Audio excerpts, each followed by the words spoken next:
ना कोई प्रिजर्वेटिव और ना ही कोई आर्टिफिशियल कलर, फिर भी perfect natural colour, consistency, texture, shine और टेस्ट में चाट वालों की चटनी से भी बहुत ही अच्छी। और सबसे मजे की बात तो ये कि इसे आप 6 महीने तक स्टोर करके रख सकते हैं फ्रिज में।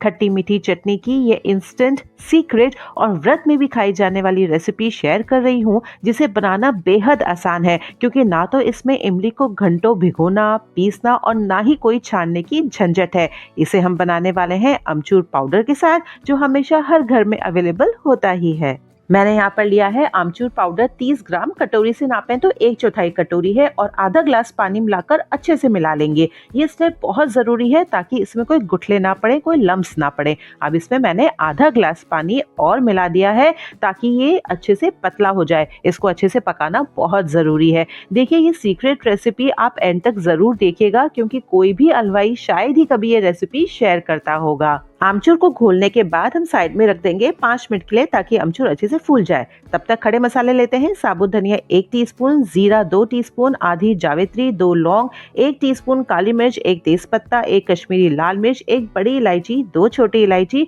और 1 इंच दालचीनी का टुकड़ा। इन सभी खड़े मसालों को लो फ्लेम पर अब हमें भूनना है 20 सेकंड के लिए, या तब तक जब तक ये मसाले थोड़े से गर्म ना हो जाए या रोस्ट ना हो जाए। उसके बाद हम जो छोटी इलायची और काली इलायची है उसके बीज निकाल के यूज कर लेंगे, और छिलके आप किसी भी सब्जी में या फिर चाय में भी डालने के काम में ले सकते हैं। अब इन सभी मसालों को ना हम एक प्लेट में निकाल देंगे थोड़ा सा ठंडा होने के लिए। ये सीक्रेट रेसिपी आपको शायद ही कहीं नेट पे मिलने वाली है, क्योंकि मैंने इसके अंदर ऐसे ऐसे इंग्रेडिएंट्स यूज किए हैं जो व्रत में भी खाने लायक इस चटनी को बना देते हैं। अब इन मसालों को ठंडा करने के बाद हमने पीस लिया है दरदरा। बिल्कुल बारीक पाउडर नहीं करना है, थोड़ा सा इसको दरदरा ही रखना है। इस चटनी को आप लोहे की कढ़ाई में या फिर जो पैन खराब हो जाता है ना नॉन स्टिक, उसमें मत बनाइएगा, स्टील की कढ़ाई में ही या बर्तन में बनाइएगा। तो मैंने कढ़ाई में ले लिया है 1 टेबलस्पून रिफाइंड ऑयल, साथ ही में डाल रही हूँ जीरा आधा टीस्पून और हींग 2 पिंच। मैं एक गठले वाला हींग लाती हूँ और घर पे ही पीसती हूँ, तो इसमें आटा या मैदा नहीं है। लेकिन अगर आप हींग व्रत में नहीं खाते हैं और बाजार वाली लाते हैं तो बिल्कुल स्किप कर सकते हैं। उसमें मैंने डाल दिया है वो पानी जिसमें आमचूर घोल के रखा था, साथ ही में गुड़ जिसको मैंने बारीक टुकड़ों में कर लिया था 100 ग्राम यानी कि 1 कटोरी, और चीनी 50 ग्राम। आप चाहें तो इसको 70 ग्राम तक भी कर सकते हैं, जो है आधी कटोरी के आसपास। और अगर आप चाहें ना तो पूरा गुड़ या पूरी चीनी भी ले सकते हैं।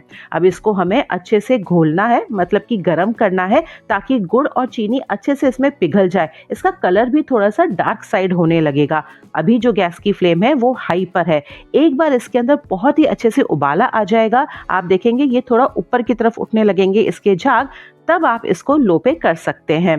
तो इसको कंटिन्यू हमें चलाना है तब तक जब तक कि चीनी और गुड़ इसमें अच्छे से घुल ना जाए। उसके बाद इसको आप थोड़ी थोड़ी देर बीच में चला लीजिए, बाकी आप छोड़ सकते हैं। तो देखिए, मैंने इसको कम से कम 15 मिनट के लिए लो फ्लेम पर ही पकाया है।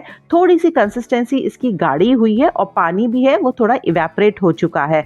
तो देखिए, मैंने जब साइड में किया ना तो आप इजीली इसके अंदर एक लाइन बनती हुई देख पाएंगे। मतलब बिल्कुल परफेक्ट टाइम है जब हमें इसके अंदर कुछ बेसिक मसाले मिलाने हैं। अब क्योंकि हम इस चटनी को व्रत के लायक बना रहे हैं, मतलब जिसे आप व्रत में भी खा सकते हैं, मैंने यहाँ डाला है सेंधा नमक। आप नॉर्मल नमक डाल सकते हैं अगर नॉर्मल डेज के लिए बना रहे हैं, स्वाद के हिसाब से डालिएगा। मैंने यहाँ डाला है आधा टीस्पून। कुटी हुई काली मिर्च आधा टीस्पून, भुना हुआ जीरे का पाउडर आधा टीस्पून, सौंठ पाउडर यानी कि अदरक को सुखाकर मैंने पाउडर बना लिया था वो डाल रही हूँ आधा टीस्पून। अगर ये नहीं है तो आप अदरक का पेस्ट भी डाल सकते हैं। साथ ही डाल रही हूँ पिसी हुई सौंफ का पाउडर 1 टीस्पून भरकर। जो मसाला हमने बनाया था उसमें से आधा टीस्पून। देखिए, ये सारे खड़े मसाले वैसे नॉर्मली व्रत में खाए जा सकते हैं, लेकिन अगर कोई खड़ा मसाला आप नहीं खाते हो व्रत में तो वो हटा दीजिएगा। अब मैंने यहाँ पर डाले हैं कुछ लच्छे अदरक के, बिल्कुल पतले पतले काटकर, 1 टीस्पून किशमिश और 1 टीस्पून मेलन सीड्स। इन तीनों का क्रंच बहुत अच्छा लगता है जब ये खाते समय मुंह में आते हैं, तो ज़रूर डालिएगा आप इसे। अब हमें इसको और थोड़ी देर पकाना है, ये कोई 1 से 2 मिनट तक, ताकि इसकी कंसिस्टेंसी भी मेंटेन हो, थोड़ी गाढ़ी हो जाए, और साथ ही साथ जो हमने मसाले अभी डाले हैं उनका कच्चापन खत्म हो जाए। तो देखिए, थोड़ी गाढ़ी हो चुकी है, और अगर मैं चम्मच पे आपको दिखाऊं ना, तो अगर चम्मच को उल्टा करके आप देखेंगे और एक उंगली से उस पे लाइन बनाएंगे तो बिल्कुल क्लियर लाइन बन रही है। मतलब कि चटनी की कंसिस्टेंसी परफेक्ट है। इससे ज्यादा हमें इसको नहीं पकाना है।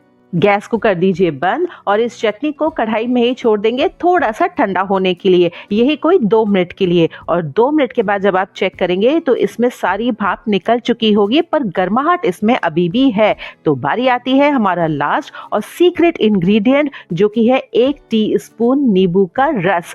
जी हाँ, इससे जो चटनी है वो ज़्यादा गाढ़ी नहीं होगी, बिल्कुल परफेक्ट कंसिस्टेंसी होगी। और जो हम नॉर्मल चटनी में काला नमक डालते हैं ना, ये है उसका रिप्लेसमेंट। इसका टेस्ट जो है ना वो नंबर 1 होने वाला है। आप चाहे व्रत में खाएं या नॉर्मल डेज के अंदर, इस चटनी को आप हर बार बनाने वाले हैं।